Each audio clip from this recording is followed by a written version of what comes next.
Anybody need a copy of that polynomial practice sheet we started working on? I think we just got a few to finish.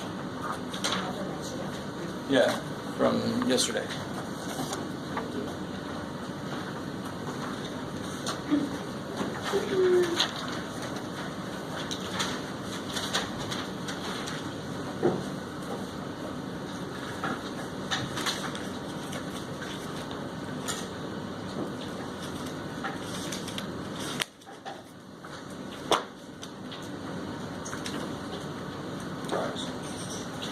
So first off, any questions from homework stuff you guys have?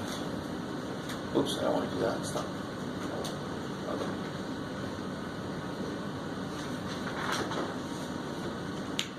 Yeah.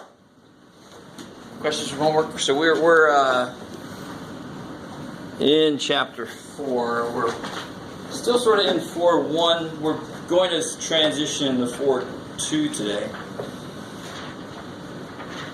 But we need to finish up this little handout from last time. So we did this much yesterday.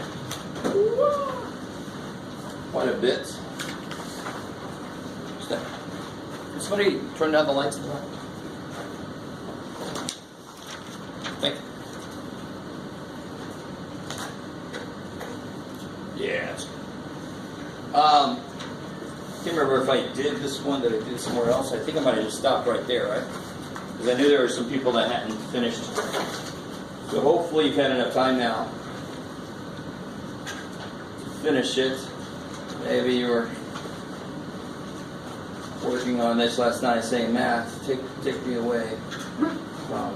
Or maybe, I don't know, maybe you're happy. Like, yay, I feel really good, let's do math. So let's see.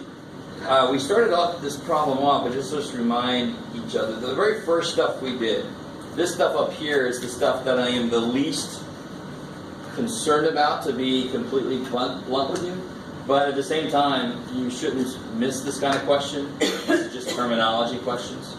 You got to know monomial, binomial, trinomial, and then after that, we just kind of gave up. Because there's a lot of stuff going on. We'll just call it polynomial after that.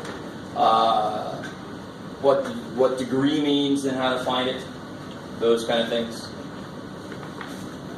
But if you're not sure how to do this kind of stuff, you focus on this kind of stuff. I mean, this is what I'm really going to look for understanding. So these two are just putting together like terms. Right? You have to distribute the negative first. And then we got into the stuff we talked about yesterday, which is the foiling method.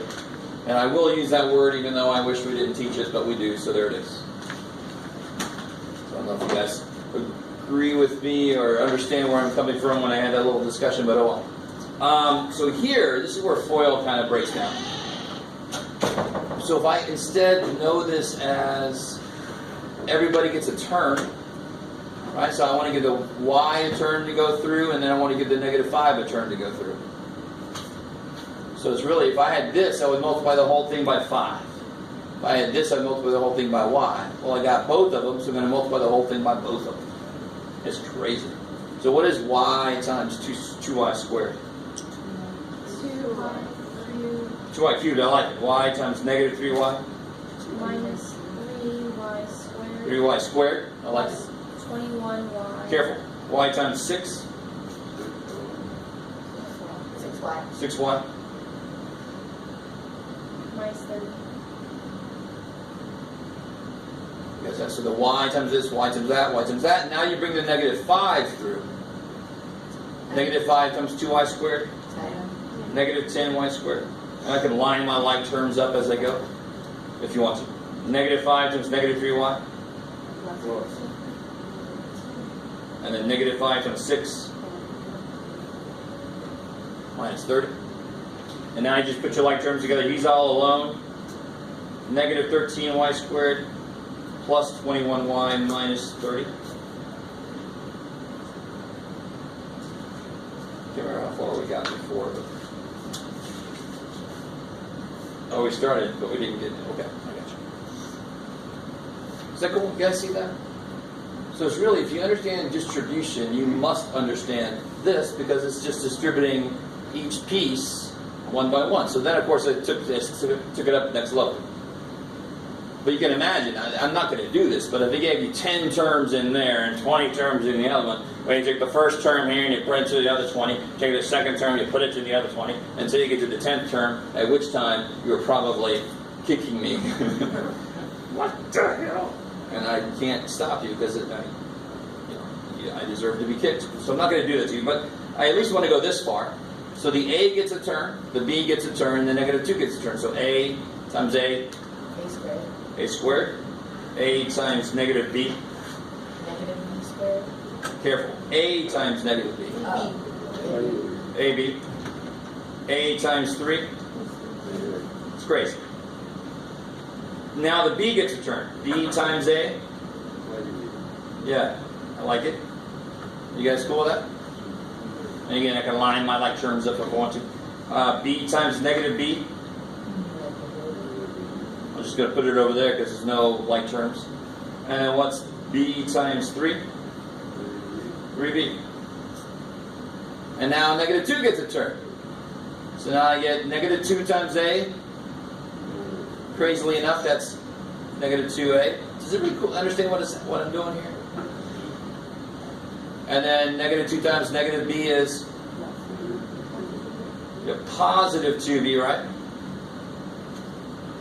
And then negative 2 times negative 2 times 3, negative 6. Just put that very end because there's no numbers anywhere. Now I just put my like terms together. A squared, what happens here? Kill those. Plus A minus B squared plus 5B minus 6. Shebang.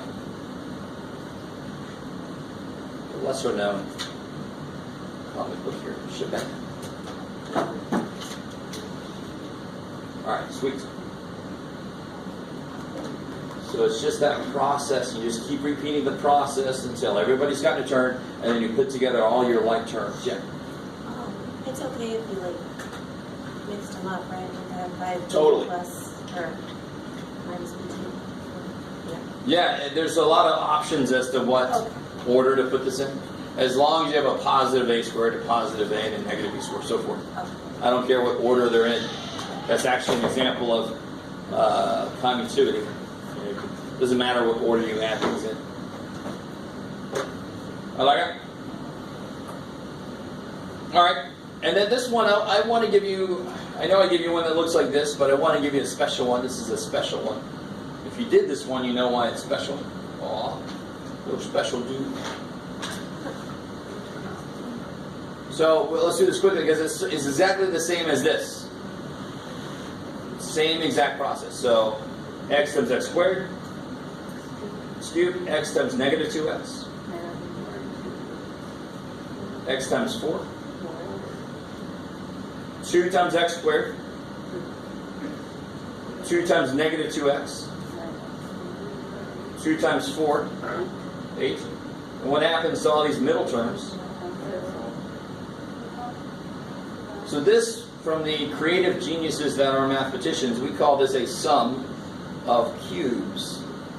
See how 8 is 2 cubed and x is cubed? And there's a plus sign in the middle, so there's some cubes. Right, everybody else said, that sounds amazing. Cool. Alright. And then this one, I want to throw something in here like this. There's a couple of places where you can make a mistake on this thing. Number one, there's a minus sign in the middle. So you want to multiply this stuff out, and multiply this stuff out, and then subtract the resulting polynomials. Oh, shit. So what do you get here when you do this? It's a little tiny binomial times a binomial again. 15x squared plus 10x minus 9x. Gotta use this minus for a different reason. Negative 3 times 2 minus 6. So that's the first guy. Minus The second guy, here I get 12x squared. I'll just do this real quick. 12x squared minus 4x plus 9x minus 3. Sure. So I just multiply that out because I multiply before I subtract. Good old order operations. Remind you that it's always around. Order of operations. Ooh. Sorry. Oh. That's what I'm trying to say. So here, what's the one thing I got to be careful about that's related to this problem from before? Oh, shit. What do we have to do up here? Negative, and people don't even realize, if you don't write the parentheses, you don't realize the negative's got to go through. But what am I subtracting? This whole thing. So whatever that multiplies out to be, I'm subtracting all of it. So that negative has got to go through to everybody. So in the meantime, I can put these like terms together. I get 15x squared plus x minus 6 minus 12x squared. This would be 5x, so it's minus 5x, right? The negative times 5x. Negative times negative 3 is plus 3. And then I could put all those like terms together. So I could do this and this. That's what? 3x squared. Then I got x and negative 5x. And then I got negative 6 and 3. Sure. Crazy shit. So yes, order operations definitely can be coming into play with polynomial stuff. Oh, it's always there. I like it. Alright, so any questions from this handout? Are you guys able to do all this? I mean, there's problems just like this in the homework towards the end, if I remember correctly. Yes, ma'am.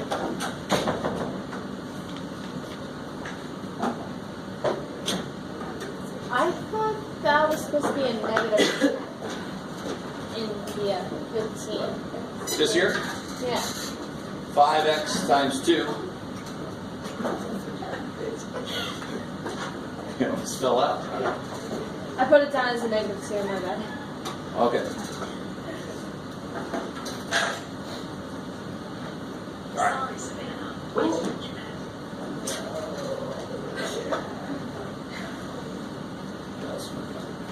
Alright. Alright. I should say, stop it, Savannah. It's the middle of class. It just did that on its own. Oh man, these phones are, they're going to take over tomorrow. Thank God, it's a good time. I mean, alright. Sorry. I'm sorry. I don't want to. Alright, so there's no questions from section 4.1. So that handout basically has everything you'll see in section 4.1. So we're going to go a little bit into section 4.2, and then I'm going to let us out probably really early. I'm just happy I'm here. I was considering not being here, but I'm here. And you're all like, dude, anytime you don't want to be here, it's okay, we understand. Aw, guys, you guys are so good. Alright, can somebody bring the lights back up? Feel free to send an email or put it on the door. Aw.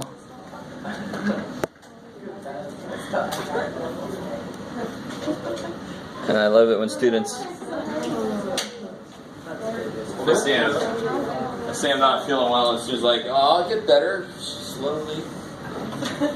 Take another day off if you need to. Jeff, come on, you guys.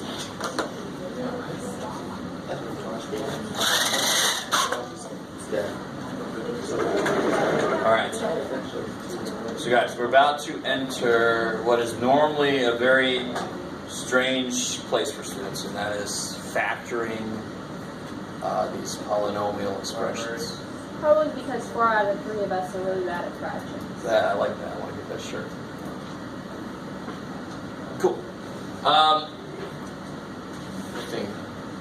So obviously, let's start off with something like this here.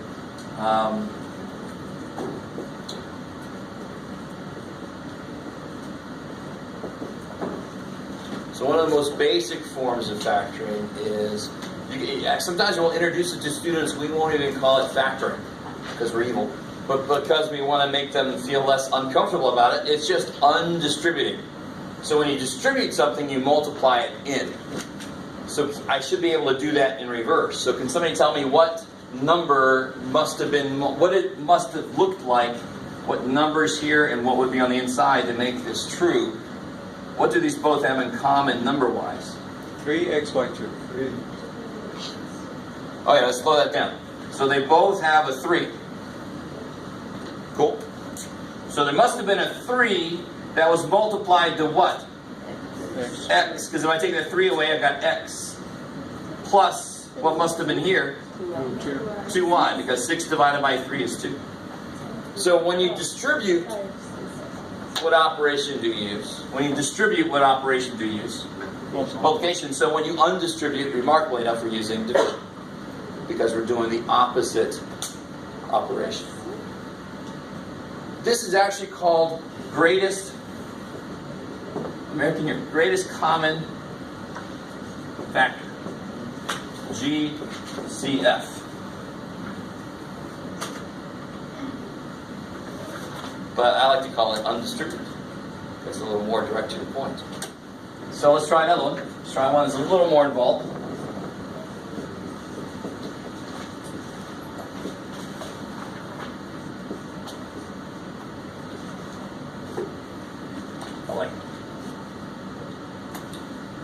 So when I have a mixture of numbers and letters that they share, I take it numbers and then do the letters alphabetical order or as they come. Right? Put them out of alphabetical order today. There's a couple little details I want us to get used to. So I do want to eventually write this as something in front of the leftovers. Right? So when you look at the numbers, what number do these share? What's the biggest thing that the greatest common number, the greatest common factor between those? 4 goes into both. That's the biggest number that goes into both. So I know the GCF here is going to have a 4. Now this guy could give me 2 x's, but this guy can only give me 1. This is the semi-fair tax man, right? I'm only going to take from everybody what the lowest person can give me. Right? I'm going to take all his stuff. So this guy gave me 2, he can only give me 1. So a shortcut is I look for the lowest power on my variable, and that's what I'm going to take out. Because they both have 1x. I know he's got 2, but they both have 1.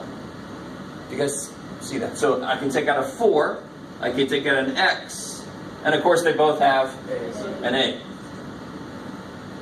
One thing I want you to realize, this seems like a small detail, but do you see how I put the GCF, the number I'm taking out, I put it over here so that I can put the result here. It makes it a lot easier on the eyes, and people make mistakes and they forget stuff when they don't do that. It seems like a little tiny thing. 12 divided by 4 is 3. I had 2 x's, I took 1. So you got 1 x. So I got 1 left. See how you can say that to yourself? It's almost too nice to believe. I had an a and I took it. Alright. 16 divided by 4. 4. I had an x and an a and I took an x and an a. Too bad for me. And then how do you check this? Just multiply the damn thing back in? I like it. Now if you'll, well, that's a silly thing to say, Jeff. You're going to humor me for a second. So if x was, let's say, 3, and a was 2, go with me. You're never going to have to do what I'm doing right now. You're never going to have to do it. Some of you might turn away then, but this is a neat point I'm trying to make. Because x and a, what could they be? What could x and a be? What could they be? Numbers. Any damn thing. Any damn. It's not an equation. I can make them any damn thing I want to. And this expression, I could evaluate what it is. So I'm going to just pick x is 3 and a is 2. What number would this be then? If x is 3, sorry. If x is 3, this is 12 times 9 times 2 minus 16 times 3 times 2. Stay with me now. Come on. What's 12 times 9 times 2? 216. 16 times 3 times 2? 96. And what's 216 minus 96? 120. Yeah, 120. All right, you guys kind of with me. I mean, that's simple. You're like, oh yeah, give me that problem, Jeff. If I just tell you what the letters are, you just plug them in and figure out what the number is. Easy shit. Where did they get 3 and 2 from? Wherever. Pull them out of thin air. So that would be what that number is. Now what is this? This should be a way to factor that number then. That's what this represents. We factored every number that looks like this. There's one of them. There's one of the infinite numbers we factored. Now, and remember, if x is 3, so this would be 4 times 3 times 2 times 3 times 3 minus 4. What's that? That's 24 times 9 minus 4 is 5. 24 times 5 is a way to factor 120.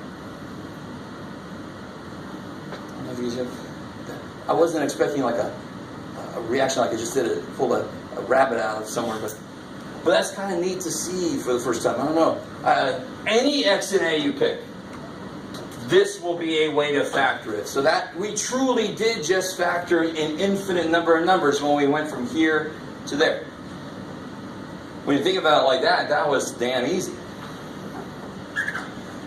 Alright, maybe not, okay. All this shit that I do here, all this weird stuff I do here, is unnecessary to fully understand. If you don't quite understand why I'm doing it or what it means, I am not okay with it. But you don't need it. As long as you know how to do this to this, you're golden. Some of you guys might realize if you do understand this, that's a way to check your work. Alright, let's do another one. Let's ramp it up here. You know I gotta do it. What have we had this year? What you got, Jeff? I don't know, man.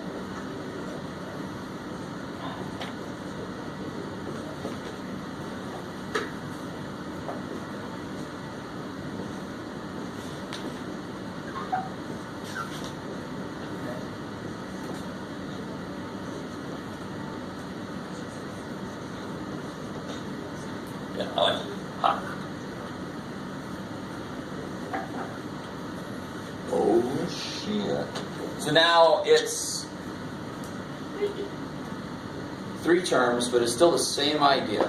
What's the biggest number that would go into all of the numbers there?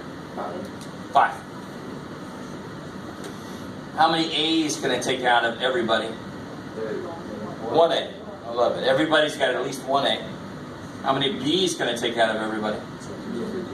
2. Everybody's got at least 2 B's. So I always look for the lowest power because that's the thing that I can definitely take out of everybody. That must be the thing that was put in to everybody. How many C's can I take out? None. Good. Because the last dude ain't got none. Just to show off my grammar. So you write that over here just a little bit. So now you can put the results underneath each. It just is a little easier to see what the hell's going on. 35 divided by 5 is, I had 2 A's, I took 1. I had 3 B's, I took 2. I had 1 C, I took none, so it's still C there. Minus 3. Took that A away. I got 2 B's left, good. And a C, because I didn't take any C's. Plus, now this is neat. 5 divided by 5 is 1. I had 1 A, I took it. I had 2 B's, I took it. So the big mistake I get is people do this. But that can't possibly be the right answer, because if I multiply this through, do I get this? I don't get this dude. So 2 ways to look at this. The most direct way is that divided by itself is freaking 1. So of course there's a 1 there because I'm dividing this out. But the other way is that's a placeholder. It's holding this guy's place. 2 ways to look at why I need a 1 there. I like it. But it could change, right? Like place B. Oh yeah, well obviously if that is not the same as this, then I'm going to have something left there besides 1. But it's when any of these terms are the same as what I'm taking out, there's going to be a 1 left there. Not a blank space. Yeah. I like it.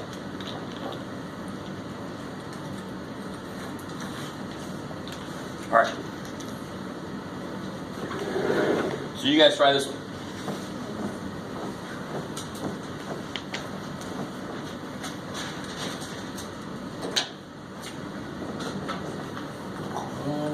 Teaching won't keep my mind off things. What you got, man?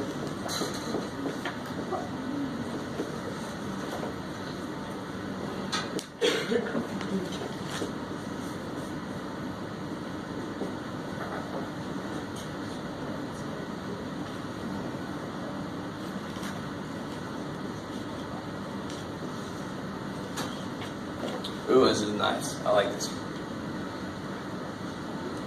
This is so evil, but it's actually the easiest problem I gave you yet. Let's do this one together, just because I made this one freaky.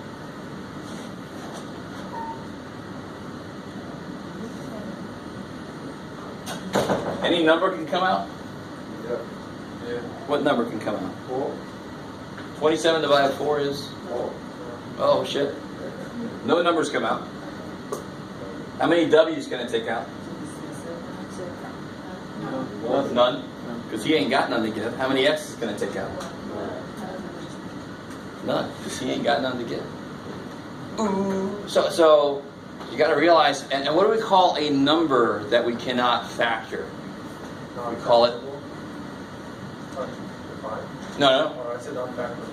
3, 5, 2, 3, 5, 7. Oh, prime number. Prime numbers. So this is prime. Yay, Jeff. Alright, so let me give you a real one. That can definitely happen. Some of the answers will be prime. But if you're answering like every other one prime, you're doing something wrong. There's not going to be that many that have the answer of prime. You're just not realizing what you can do. So here's the right one. Here, do this one. 80.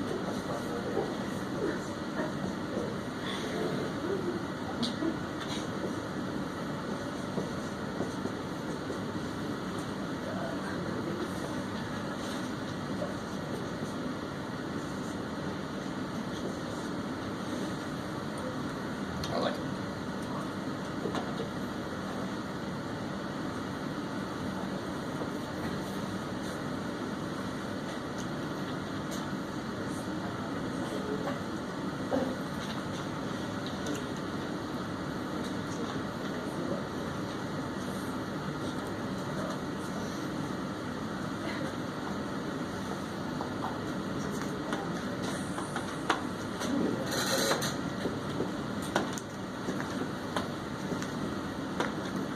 By the way, just to let you know, we're going to go over several different factoring methods. So GCF is the first one.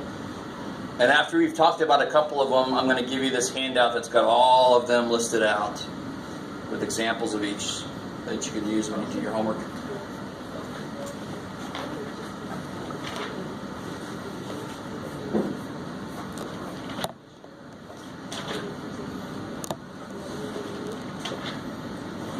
Oh, I see. Crazy little thing.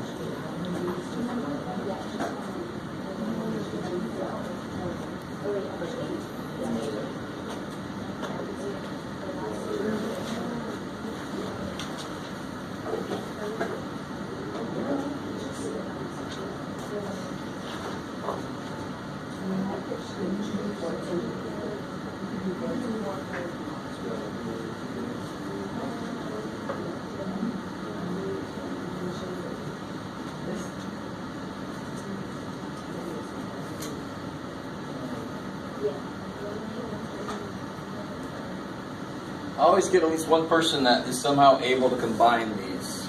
But of course these are not. Why can't you combine these? They're not like terms.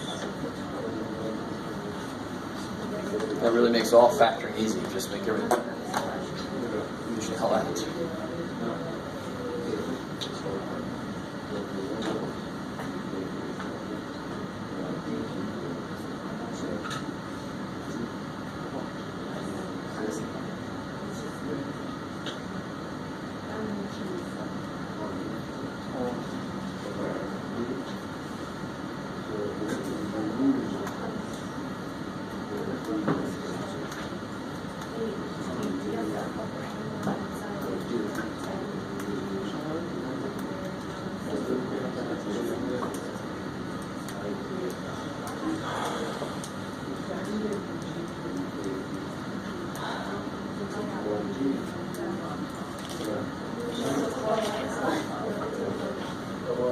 I